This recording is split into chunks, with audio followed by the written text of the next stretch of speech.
வேலவா, முருகா. யாரது? ஓ, அவ்வையா. வேதமனை வேதமனைத்தும் கற்றவன் நீ.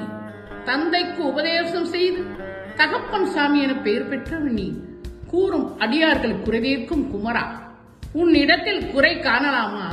அப்பா, ஞான பழமே நீ. உனக்கு ஒரு பழம் தேவையா?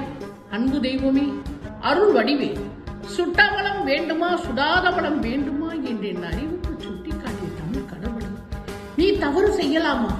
அம்மையப்பனிடம் கோபம் கொள்ளலாமா? வேண்டாம் ஐயா, வேண்டாம். நீ திரும்பிச் செல்.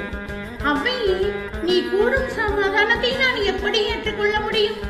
அம்மையப்பனிடம் இருந்து ஒரு பழத்தை பெற அருகதை இல்லையா? அந்த பழம் தரக்கூடாதா? பழம் நீயப்பா, ஞான பழம் நீயப்பா, தமிழ் ஞான பழம் நீயப்பா. பழம் நீயப்பா, ஞான பழம் நீயப்பா, தமிழ் ஞான பழம் நீயப்பா. சபை தன்னில் திரு சபை தன்னில் உருவாகி புலவோர்க்கு பொருள் கூறும் பழம் நீயப்பா, ஞான பழம் நீயப்பா, தமிழ் ஞான பழம் நீயப்பா. உண்டு பேருண்டு உறவுண்டு சுகமுண்டு உற்றார் பெற்றார் உண்டு.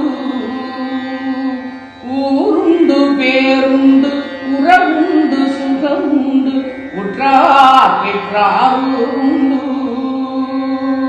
நேருண்ட மேகங்கள் நின்றாடும் கையிலையில் நீ வாழ இடம் உண்டு.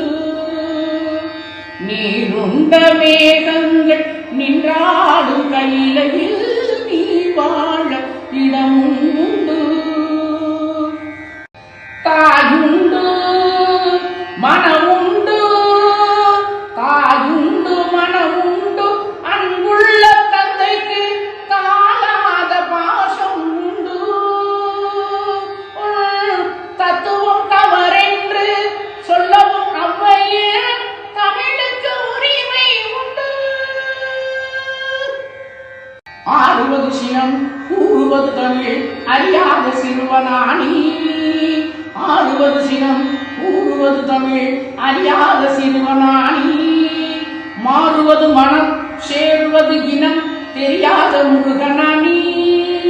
மாறுவது மனம் சேர்வது இனம் தெரியாத முருகனானி. ஏறுமையில்